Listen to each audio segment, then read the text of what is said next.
Hello, everyone. This is Sergeant Gonzalo Duran, once again from Devil Dog USA. I'm the CEO, and I'm asking you for your help. 99% of all our programs and events is free to the community. We do this by having sponsorship that's at a sliding scale, and we ask for small donations from the community. So, how can you help us? Well, one, you can go to our website, www.devildogusainc.org. Look at the articles, look at the events that we do, look at the pictures, and if if you have it in your heart, go on our donation page and help us out. If you want, go to one of our events, see how the community helps us, see how we give ourselves and we support and we bring the community in one place to support the military, the veterans, and the community itself, and drop off a little cash to our donation boxes. And until I see you guys, as always, God bless America. You can check the Real G Spotlight magazine. It's out every monthly issue, and you can get that at www.madcloud.com. Again, you get that at www.madcloud.com. It's called the Real G Spotlight magazine. If you would like to be on that, you can contact me on my Instagram at officialRealG. The following program is sponsored by JM Empire Media and Productions. Hello, my name is Sergeant Gonzalo Duran, and I'm the host of Vet Talk. I'm happy to be back on the air thanks to our sponsors, JM Empire Media and Vero G Production. If you are an organization dedicated to helping veterans, we would like to have you on our show. Feel free to email me at ceo@devildogusainc.org or feel free to call me at 516-515-0240. If you'd like to see what else we're doing, check out our website at www.devildogusainc.org. As always, God bless America. Hello, everyone. My name is Sergeant Gonzalo Duran, the host of Vet Talk. Today's guest is Patrick McManus, the chairman of the Conservative Party. Pat, thank you for being here today. Thank you for having me, Gonzalo. Well, to start this conversation, what is the Conservative Party? Well, the technical definition of the Conservative Party was founded in 1962. It's one of the four recognized political parties in New York State. We have guaranteed ballot access, and which helps greatly. But the party was founded in 1962 by a group of men and women here in New York that felt the state was moving towards almost as like a welfare state, where the entire populace should be dependent on the government. And the founders sought to create a political party which would bring back the traditional American values and place self-responsibility and, self-effort that people need to work to give themselves a better life. The government should assist with that, but it wasn't up to the government, and that is why the party was founded back in 1962. So why would somebody want to join the Conservative Party? Well, again, as I mentioned, we believe in the traditional American values: family, home, your religion, whichever it may be, that each individual has those rights. But along with those rights come responsibilities. We're living today, our society is turning to a society where the citizens look to the government for answers, and that's not the way the system is supposed to work. Our country was founded on us giving the government the answers and depending on them to carry it out. All right, so you're giving us like the definition, like the dictionary type of definition. Yes. Recently I was, I knew you were coming on, so I randomly asked a couple of people, and for the most part, I got the Democrats are for poor people and the Republicans are for the rich people. And now you mentioned there's four parties that have ballot access, yes, which is the Conservative Party, and it's the main party, the largest party is the Democratic Party. Then is the Republican Party. Then is the Conservative Party, and The latest is the newest, the Working Families Party. Okay. So now, if somebody was just coming off the street, just like I was asking these people, and they were saying, well, the Democrats are for the poor and the Republicans are for the rich, what would that line up with the Conservative Party? Well, the conservatives are for the individual. I think it's a big misconception that the Democratic Party is for the working man or for the poor man. One time it may have been. I was a Democrat in my youth. My grandparents were hardcore Democrats, and I was taught when I was younger to believe that the Democrats were working for us, the working people. As I grew up and I matured, I became very involved in unions, and I kind of saw that they were not really working for us. They had their own agenda, and they were working to forward their own agenda, and were handing down just enough crumbs to keep the working man following along. I think these days, as I said myself, as I grew older, I realized it, and I think that's one of the things we're experiencing today. That they give our youth enough just to keep them hooked.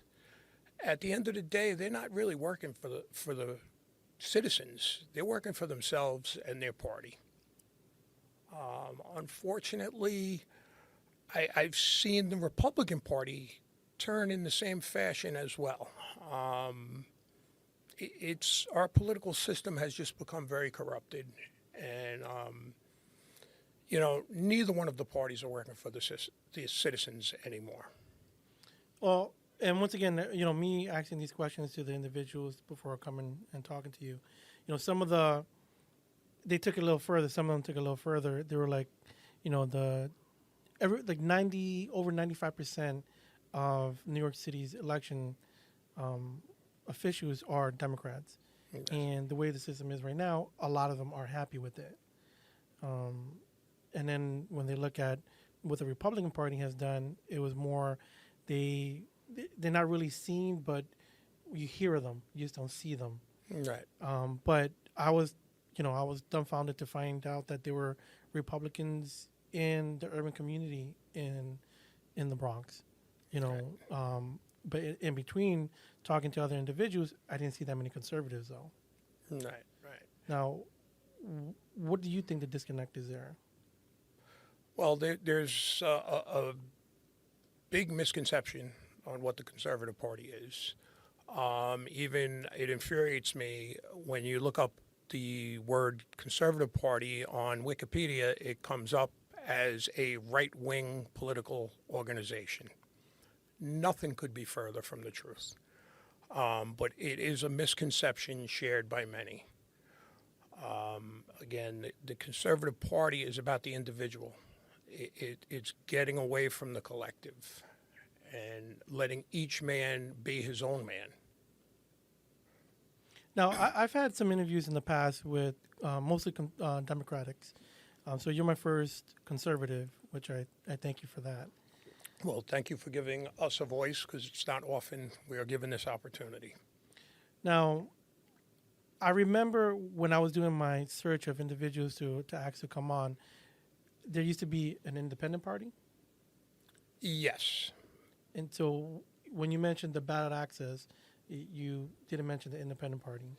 Well, they lost their standing as a political party in New York State in 2019 when Governor Cuomo passed some legislation, changed some election laws. He changed the requirements to be recognized as a party here in New York State. The main requirement is getting a specified number of votes in a gubernatorial election. In 2019, the rules were changed. The Conservative Party fought it on the state level. We fought in court. He tried to make the number an insurmountable number for any parties other than the Republican and Democrat. The Conservative Party was successful through the courts in reducing that number to, I believe it's 135,000. And the second caveat to the law change was it would be done during the presidential election for the first time in 2020. So at that time, I think it was 6 parties had ballot access. But you were required to get the 135 votes on your line, and any party that did not was dissolved as a recognized political party in New York State. All right, so now from 6 to 4 then, Yes. right now. Yes. And now if there is an independent party, per se, do you see the Conservative Party as something like that? Well, most people confuse independent party. Well, it was the Independence Party. Actually the name, I believe. And it was designed to it was a little confusion because when you register to vote, you were able to register as an independent voter or register in the Independence Party. The party name mimicked the term independent in order to get extra people to register into that party. So our ideals do line up to some extent with what the Independence Party believed in, as well as the Libertarian Party. All right, because I'm just trying to see and understand that if somebody doesn't want to be a Republican or a Democrat, then what options do they have? Well, the other 2 official options are party affiliations are conservative or working families. Beyond that, they now call, I believe the term is a blank. You could register as a blank, which is no party affiliation. The only drawback to that is there's never, if you're not affiliated with a political party, there's never even the chance of having a primary.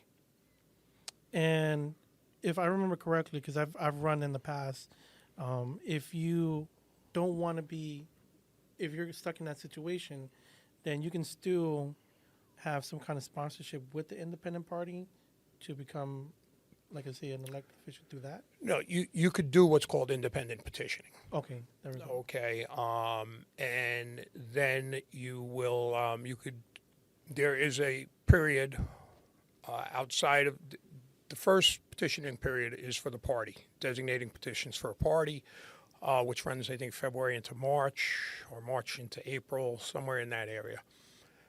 Then shortly thereafter is the independent petitioning period.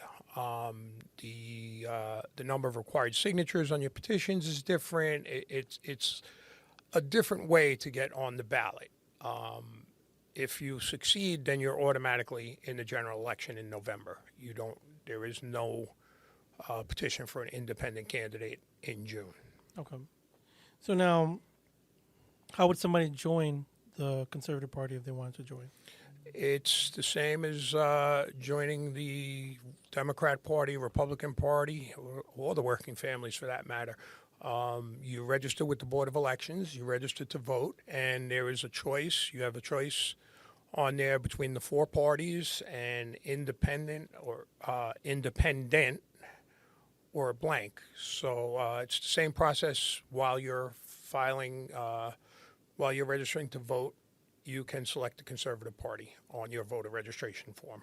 Voter registration form, you get that at the Board of Election, the DMV. The DMV, most libraries. And there's also several methods online to register. I know somebody I spoke to recently registered through the DMV website. There is a portal to register to vote. And, of course, there is a Board of Elections website. There's both the city website, New York City Board of Elections, the New York State Board of Elections, and the Federal Board of Elections. All have websites, I believe, that you can find links in any of those to register to vote. And what if they wanted to speak to somebody in the Conservative Party itself? We have a Facebook page. We have I use my personal number at this time. I'm trying to grow the party. But we don't have a website at this time. We are working towards that. But you can find us on Facebook right now at the Bronx County Conservative Party. Okay. And any upcoming plans for the Conservative Party? Well, as a matter of fact, tomorrow morning, I have a group of individuals that I've been speaking with that want to not only join the Conservative Party and register as registered conservatives, they want to become leaders within the party, and they want to grow the party. So we are meeting tomorrow morning at 11 a.m. At the Board of Elections on the Grand Concourse, and I'm going to walk in with these individuals. There's at least 7 at this point. And we're going to walk in. We're going to register them from whichever party they're with currently. I believe some are Democrats, some are independents, and some are even Republicans. They're going to walk in, and we're going to walk out. They're going to walk out as conservatives, and not only that, they are going to be the future leaders within the Conservative Party. And how did that come about? Well, I've been working along with yourself and speaking with others, especially in the poorer communities around the Bronx. A lot of people that I speak to are telling me they're starting to realize that the Democratic Party's interests are not their interests. Most of the actions that are being taken by our current elected officials, I don't like to call them leaders, because they're elected to represent us. They're technically not represented to lead us. We are supposed to lead our representatives. And they're realizing that the laws being put forth by these elected are not in their best interests. Their neighborhoods, especially the poorer neighborhoods, are suffering more from the crime and the repeat offenders and these individuals being allowed in and out of jail. And they're coming to realize now that they don't align with the Democratic Party, and they want to make that step away. And I'm more than happy to help them to do that. Well, I remember like my window of coming into like politics. It was like about 8 or 9 years ago. Devil Dog USA has, we have our offices and stuff like that. Yes. And there was I guess somebody running in the district that we were in, and they were being threatened that the location that they were at, if they continued to do political form, that the organization would lose their nonprofit status. Yes. And when I heard that, I was like, well, you can hold your event, your form in our office, and nobody's going to threaten us in that manner. And for me, that was like the opening of my political understanding of what's going on in the neighborhood. Nonprofits have to deal with, elected officials and stuff like that. Yes. For a majority of my career, I've worked with them, but I've never partnered with them much because we try to focus more on getting the community involved and helping out. So when I heard about that, I started investing into other ways to help out. Not particularly picking any sides or any individual specifically, having an open door for people to say, hey, if you need a voice or if you need something to help you with the resources that are needed without, affiliating or being scared, then our doors are open. And Vet Talk has done at least 10 interviews with, political candidates while they were coming in. You're the first chairman that we've had in a party. Once again, I already said thank you for that.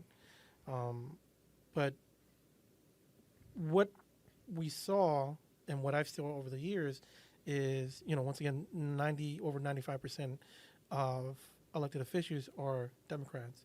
Yes. And you see like a hold on the power, like trying to get any further. You'll see there are tactics to hold somebody from going the extra step or a distance or something like that. The Republican Party, I've reached out to them many times on different things. One of the partners that we have is the Bronx Veteran Political Party, which they have, we have cigar nights and stuff like that.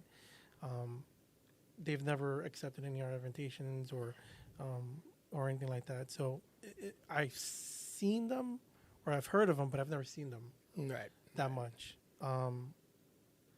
Where would you say that the stance is the Conservative Party right now? you have new leaders coming up. Yes. So that's a current thing. What about the future plans? Well, the future plans are to grow the party. And some of your points, I feel that both the Democratic and the Republican parties have taken the voice away from the membership. And that's the number one thing I hear when I ask people why they don't go out and vote. It's because my vote doesn't matter. My party tells me who my candidates are, and I get to choose between two people I don't want to vote for. It's my goal to grow the Conservative Party, increase our enrollment, and bring the voice back to the people.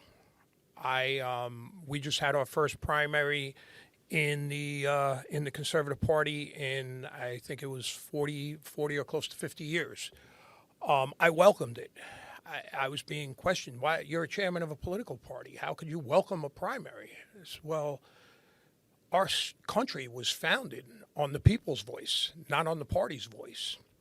And I feel that both Democrat and Republican parties are more interested in maintaining their power than doing the right thing for their constituents. And that race you're talking about, that was the 13th district? That was in the 13th City Council district, yes. It got quite a bit uglier than I would have liked. There was Democratic, Republican, and Conservative primaries. Candidates in the Republican and Conservative primaries were the same. The only difference was in the Conservative primary, we did not back any particular candidate. We did not endorse a candidate. We strove to create a level playing field for all three candidates and to let our voters speak. The Republican Party had an endorsed candidate, and the establishment party worked with that candidate and attempted to eliminate the other candidates from the primary, as did the Democratic Party. They chose to make the decision on their own as the leadership of the party and try and prevent any other candidate from being heard. Again, it's my feeling and my members of my committee that every registered conservative should be heard and have the opportunity to express their opinion on every candidate. So maybe for just somebody who really didn't get that because they're not too knowledgeable on the political part. So let's say there was a stronghold in the Democratic Party and the Republican Party. So where does the Conservative Party fit in there? Now, you gave an opening for them to get the voice heard and have a shot. Right. But how would they go about to get that opportunity? Well, it would be to attend meetings. We're looking to expand again and open up. I'm attempting and I'm trying to secure locations in different areas of the Bronx so that we can have Conservative Party meetings not only in one place and not have a stationary headquarters, but rather travel around to different areas because, quite honestly, different areas of the Bronx have different concerns, have different needs. And most people can't travel, and I want to make it convenient and easy for everybody to be heard. And you being the chairman of the county, and that's your focus. Yes. And what would you want your, let's say, your leaders to be focusing on? You mean my area leaders? Your area leaders. Well, the breakdown of the party, I don't know how technical we want to get here.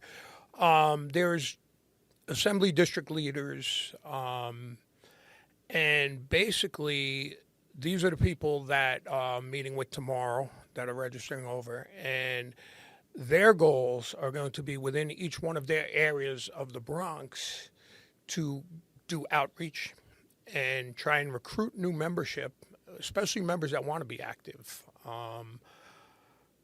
Again, I feel people are tired of not being heard, and we as a party are going to listen.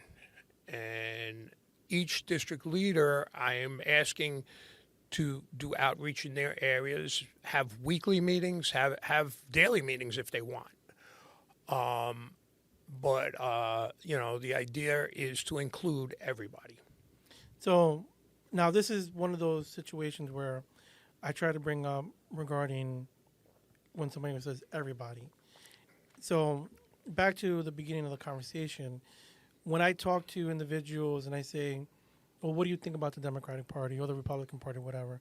If my conversations never said, what do you really think about the Conservative Party? Only to recently did I started asking that question. Right. And most people would say, let's say the LGBT community. Yes. Would the Conservative Party be looking for people in that demographics to join, or what's the process with that? Absolutely. We don't discriminate. Okay, our whole philosophy is, and I've used this line to you, I don't have to accept you, but I do have to respect you. And if members of the LGBT community join the Conservative Party, that's their prerogative. I have met several that share out most of our views. Again, it's we're focused on the individual, not the group. Okay, so it's a part of your personality. That's fine. I'm saying, like, we would appreciate if you were a drag queen, you didn't come to a conservative meeting in drag. We ask for mutual respect. We will respect you as long as you respect us. So you would ask, but you wouldn't force it. Right. We would not force. We wouldn't discriminate against anyone. Where our focus, again, is where it's traditional American values, it's also individual rights and individual responsibilities. So a view of Constitution, religion, anything else? Am I missing anything that you would? No, I mean that's basically it. We're trying, along with the traditional American values, is patriotism and national pride. That's become such a hot button term. National pride. They equate it with white supremacy and Marxism and all these crazy things. But meanwhile, every immigrant that comes here with national pride, and we welcome that. There is no shame in national pride. And again, there's a difference between pride and forcing your ideology on others. That's where I personally draw the line. Again, back to the LGBTQ. I don't care what you do in your bedroom. I just ask that you don't force it upon me. Just as I will not force my heterosexuality onto you. And I get that. Devil Dog USA, we've been sponsored. We sponsored or been a part of LGBT events throughout our 10-year history. Fighting the forefronts for veterans that were receive other than honorable discharges, trying to help them get the knowledge and get the resources that they need to upgrade their discharge, and also safety precautions with local law enforcement. Hello, everyone. This is Sergeant Gonzalo Duran, once again from Devil Dog USA. I'm the CEO, and I'm asking you for your help. 99% of all our programs and events is free to the community. We do this by having sponsorship that's at a sliding scale, and we ask for small donations from the community. So how can you help us? Well, one, you can go to our website, www.devildogusai.org. Look at the articles, look at the events that we do, look at the pictures, and if you have it in your heart, go on our donation page and help us out. If you want, go to one of our events, see how the community helps us, see how we give ourselves and we support and we bring the community in one place to support the military, the veterans, and the community itself, and drop off a little cash to our donation boxes. And until I see you guys, as always, God bless America. And just helping them with their Pride event. We have, I think this 15th of July, we're helping with the 12th annual Pride Parade in the Bronx. And, you know, our part, you know, is just supporting them with putting their event up together and taking it down. You know, Right. So I get that part. Now, you mentioned something regarding immigrants. Yes. Obviously, immigrants can't vote or participate in a party, but once they become citizens, they have that option. Well, actually, New York City is a little different. Okay. New York City, several years ago, passed it's non-resident voting as long as you're here legally. And I believe, again, I could be mistaken, but I believe it did pass through all the hurdles. And it will give anybody who's here legally, doesn't explain what that is. If you have a green card and you're working here, that you are allowed to vote in municipal elections, which means only New York City elections. Which by extension, and I'm really thinking now, the recent influx of immigrants from the southern border that have been relocated to New York, they're being given a temporary citizen status, a legal residence status.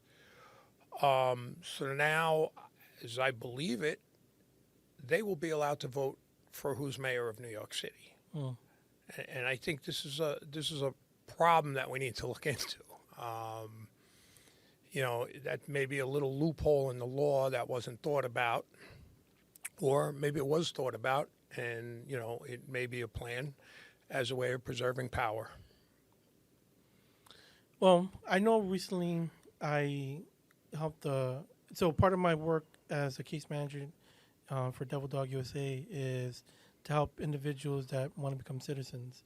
Now, they can become different ways. Like I say, a veteran met someone overseas and they want to get married. We help them through that process. But since we have an open door policy, there have been people that have come to my office saying, I just want to be a citizen. Obviously, if they're illegal, I can't help them. But if they have residency, some sort of green card, then the process is a lot easier for me to help out.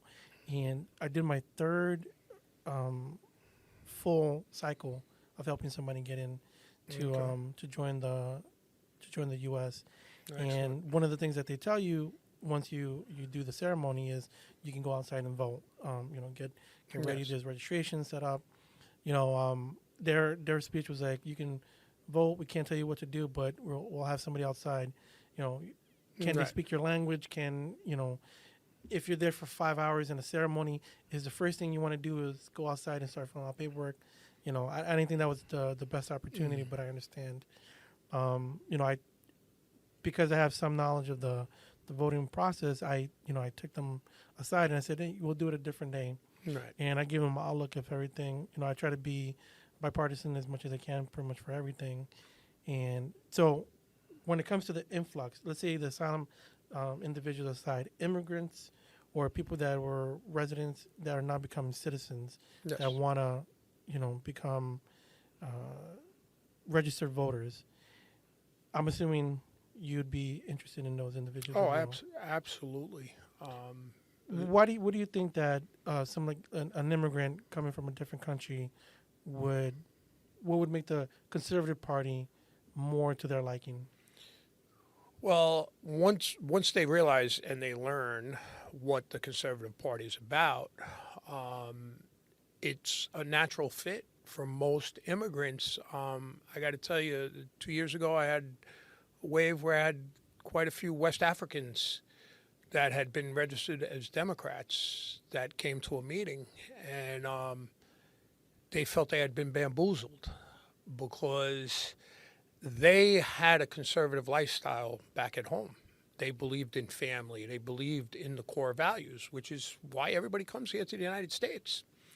And I guess, you know, I did have someone say, like as you did, is when they walked out, as soon as they got their citizenship, there were representatives from the Democratic Party there saying, here, sign this paper, register to vote, register as a Democrat. We work for you. You're the people we work for. And I got to tell you, I had at least a half a dozen individuals at a meeting told me that they felt they had been lied to and that they don't agree with any of the ideology of the Democratic Party, and they did register as conservatives. Well, I registered as a Democrat when I was 18 or 19 when I got my car, and I did the donor registration with the voter registration at the same time. But for me, coming from the Bronx as a kid, I'm now in California doing I think it was an absentee ballot type of stuff. Okay. So for me, I didn't know who was in office. I didn't know anybody back at home at the time because I'm in the military on the West Coast, so that wasn't a big priority for me. Right. And once again, back in my head, I'm thinking, what party do I align with? I just automatically put Democrat because that's what I assume I should be back, from where I grew up. But I've never voted because I've never felt like anybody that was in my party or in my district had reached out to me knowing the work that I've been doing that was so prominent. It wasn't like we have I'm working from home or anything. Having an office, helping veterans, bringing out the community, inviting them to our own events and stuff like that. Not one person ever took the time to say, hey, vote for me because of this reason. Right. Now I'm bringing this up because I want to ask, for the veteran community, one of the things that we try to do is try to get them to more information and more resources that are out there. Let's say they want to join the Conservative Party. Would you think a veteran would be ideal for the Conservative Party? Absolutely. Again, any veteran, and I thank you for your service, and I thank all veterans out there. Again, I feel veterans, you join the military because you have a sense of national pride. And you fought for freedom. And our party, in my opinion, we align the most with the ideals and the whole reason why somebody would go and give up 2, 4, or 20 years or more of their life to the military. It's in service to the country. Now, because I have you here, it's easy for that situation to bring up like that in this type of alignment right here. For me, I've always been bipartisan in pretty much anything that I try to do. So even having a talk show or anything like that, I always try to tell people, I want you to vote. I want you to register. I want you to vote. I don't care who you do it for. I just want to make sure you have the knowledge and the resource to decide. Absolutely. I feel the same way. And, I have, even this election cycle, this primary, I've made statements that, just get out and vote. I don't care. It's more important to me, even as chairman of the party, that you get out and vote rather than who you vote for. It makes me sad in this country where it is so easy for us to vote. Nobody does it. It's not regarded as something noble, let's say. And then I see pictures from Iraq after Saddam Hussein was taken out of power. The people showing the ink on their fingers that they went out to vote, and people walk for hours in other countries just to vote. And it's a badge of pride. Meanwhile, here in the United States, most of the people don't want to be bothered. And that really pains me. And as you said, I'm not bipartisan. I am a party chair, but I try to be. And as I said, even if you're going to vote for somebody that I don't like, that is not from my party, I'd rather you go out and vote than stay at home. Hear, hear. With that being said, the individual, the last person that I helped with their citizenship, there was one of the first things that they said they wanted to do was go vote. So for me, I'm like, let's do it. Let's get together and do that. Yes. I'm sure you would want to meet more people like that are eager to do that. And I wish there was more people. The whole point of me even having a topic of, the political part that we do is so that more people can do it. Yeah. Like right now, and I'm just throwing these numbers around, but most elections are won with a couple thousand votes. Let's say a local city council person can win with like 3,000 votes in a district that has over 65,000 individuals, registered voters. That's a ridiculous amount of numbers for somebody to win the power that they're walking into. You're talking about $38,000 job and controlling millions of dollars that are going to the resources to the community, and putting themselves in a position where they can put people where they want that may not be the best fit, and all that could be changed or challenged if more people voted. Absolutely. So now you have leadership coming out. What would you say for somebody who wants to make that change to come up to you and present and say, look, I want to be somebody who's running for city council or a congressman or a future mayor under the Conservative Party? What would they have to come to you to be in that position? I kind of lost. Well, just if they want to run for office. If they want to run for office, well, we have a process of selecting candidates. When somebody approaches us for our endorsement, there's an executive committee. We'll sit down and we'll speak with them, get a general idea of their ideology, and if they're a good fit, then we will give an endorsement. Unfortunately, not as many candidates come to us as I would like. The anomaly was this 13th City Council district. We actually interviewed, I believe it was 6 different candidates that were seeking that position. We found 5 of them acceptable, and we decided to offer all 5 the opportunity to participate in the primary.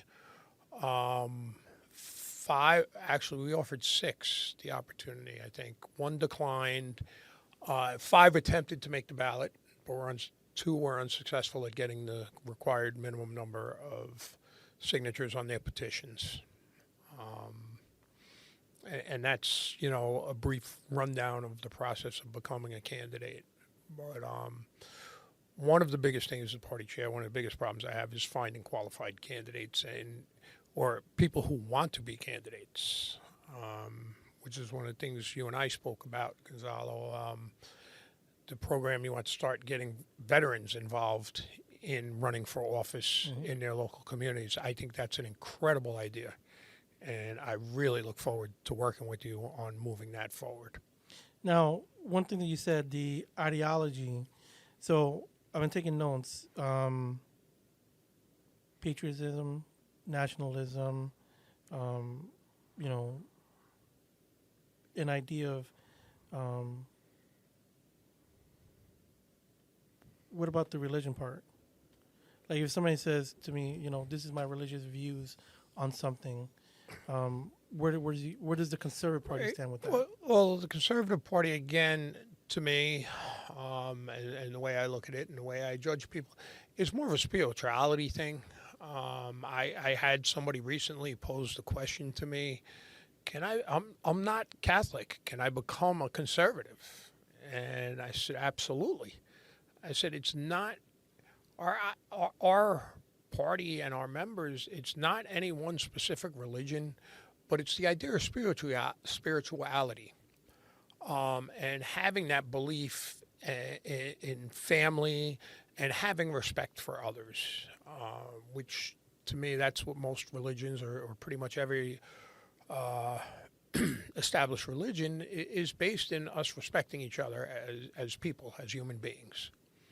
And, you don't have to be. We have Jewish members. We have Catholic members. Sure, we have atheist members.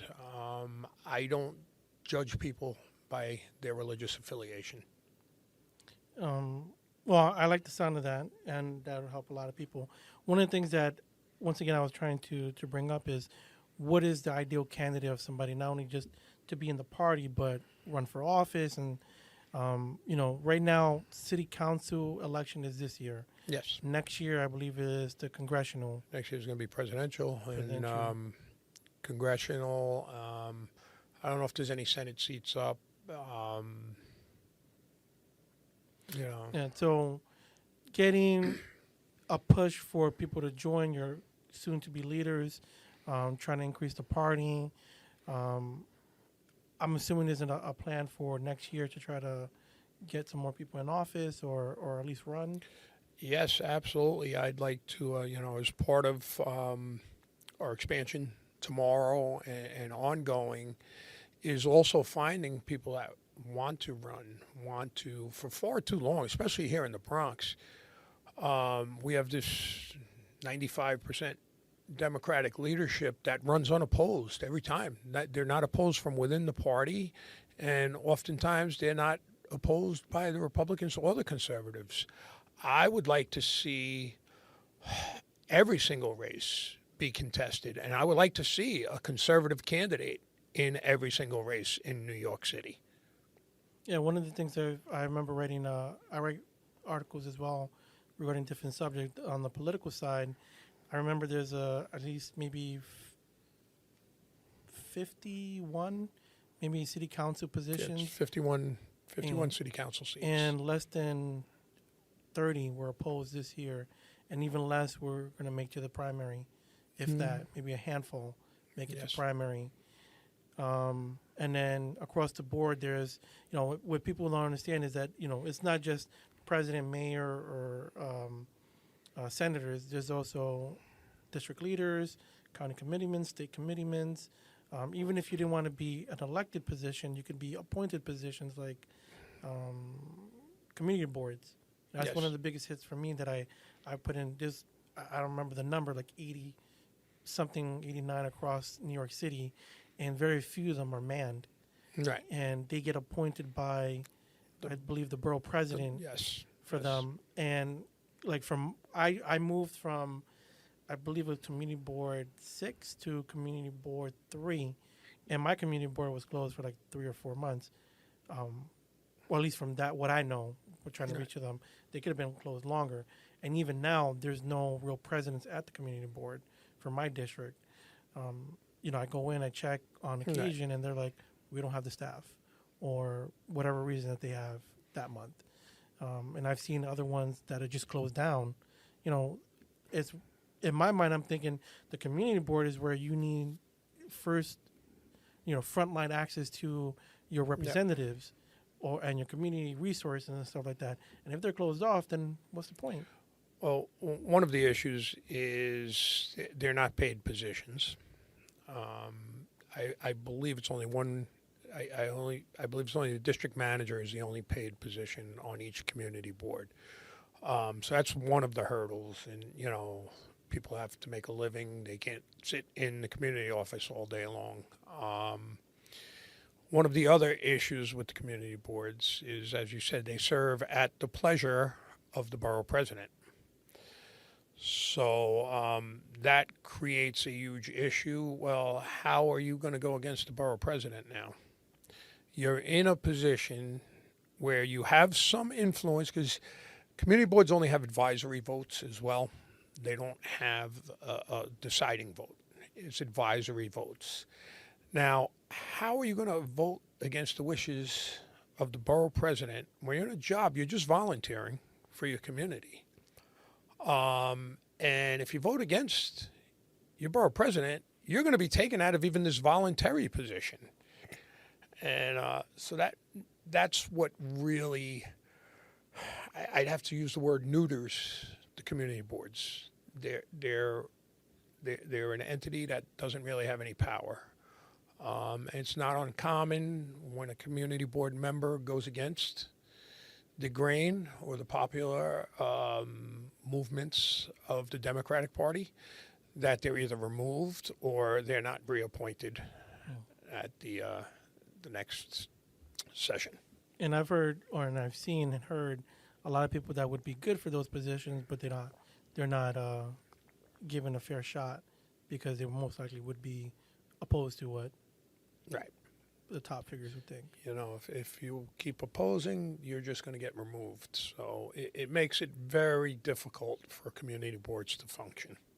Well, I always recommend people try to get involved with their local community and try to do community boards as well, because although it's yes, the manager is the one that's the only paid position and a well-paid position Absolutely. as well, and everyone else is volunteer. That position also advises where lots of money goes towards helping the community. Yes. So a big point of reference of that is you may not have the power for a lot, but you have the ability to advise and make a decision where a lot of money is being distributed. Participating budgeting is one of them. Absolutely. And I may have seemed a little negative on it the way I spoke. Thank you for correcting me on that. No, it does serve a function, you know, because as Gonzalo's saying, there is some discretionary spending that goes on in the communities, and the community boards are given input on many things, such like even the placement of crime cameras in the neighborhood. There may be a grant for cameras to be installed somewhere, and in those circumstances, yes, the community board does. It is important, and what I said earlier, I don't want to discourage people from looking to serve on their community boards. To me, another thing I preach is everybody comes out to vote for the president, but nobody comes out to vote for their city council member. No. When in reality, the actions of your city council member have more effect on your daily life than the actions of the president. Politics is local, and if you want to change, you need to start in your own community. And I tell people, come out for, you know, we don't have school board elections anymore in New York City. In Westchester County, I have a lot of friends. I go out and vote for those school boards. It makes a difference more to your daily life. You know, once again, you mentioned something that I can't remember. It was like something like a president of a school council or something like that. They always have these different type of programs that they're trying to do, but the knowledge isn't pushed out enough. Like, I wish I could remember the title that they're going for, but I know some kind of school district thing is going on or it just finished that people are trying to vote for. But I'm not trying to go off topic. I do want to mention one more thing regarding the community boards. You know, something like a community board, and I mentioned earlier, I want to get the perspective of the Conservative Party with immigrants, because let's say the community boards, a lot of the funding are at the federal level for immigrants. Mm-hmm. And if they're living in those communities, the goal is to help, I believe, I can't remember the exact title of it, but if we're under the 200% of the poverty level, there's more funding at the federal level for the communities. Right. And I think the Bronx only has 2 or 3 sections where it's not under the poverty level of the federal guidelines. So there's lots of money that's being filtered in it, but if people aren't working to try to see where it's going, then where's it going? Right. Well, that's again, we're going to go a little off subject here, but you know, our education system, we spend the most per student in the country, and we're, I think, we're at the 21st percentile. It's absurd, and it goes to show money is not the answer. And the bigger question is, where is all this money going to? It's going to administration. There's no reason, you know, all the schools in New York City have been broken up into these smaller schools within the same building, and now you have 3 and 4 principals in the same building, each making $250,000 a year. Far too much of our education money goes to administration and not to the classroom. No, that's public school, right? Yes. And that's the reason why charter schools were so prevalent the last couple of years. To get away from that type of... Yeah, that's it's a difficult thing to understand. I have kind of an understanding of it. Charter schools are developed under the public school umbrella, and they're funded by the public funds. Each one is given I believe it's 5 years, and they have to show that they could perform above a certain level, above the average. and the Board of Education has very little say in the curriculum in those schools. They're kind of, it's a quasi-privatized thing. As it turns out, with much lower spending, the charter schools have been producing much better results and providing a much better education. And that's what all this discussion is. It's about school choice, but New York City caps the number of charter schools. Oh, really? Yeah. Which caps the choices that parents have. I mean, obviously, if everybody just chose charter schools and the public schools didn't have the enrollment, then it would fall apart. But while I was in the military, the school system changed to have, like, I went to DeWitt Clayton High School, and now I understand there's like 2 or 3 different schools in it. I never really understood that. That really never made any sense to me. I haven't been back to high school, any work with them in a while. I've been mostly focusing on middle school and elementary schools in my work profession. Right. I like to see what the dynamics difference in those high schools are. So thank you for bringing that up to me. I appreciate that. Yeah. But besides that, is there anything else that you want to talk about before we sign off? No, it's just that Conservative Party is here. We want to grow. Come and talk to us. You can contact Gonzalo, can get you in contact with me. And, we want to hear everybody. We want to make the changes we feel are necessary here in the Bronx and, New York City. And we're looking to change the course and the trajectory that we're on right now. Well, thank you, Pat, for being here today. To those listening, once again, my name is Sergeant Gonzalo Duran, the host of Vet Talk. If you would like to get in touch with the Bronx Conservative Party, feel free to reach out at ceo@devildogusainc.org, or feel free to reach out at 516-515 I forgot my own number. 516-515-0240.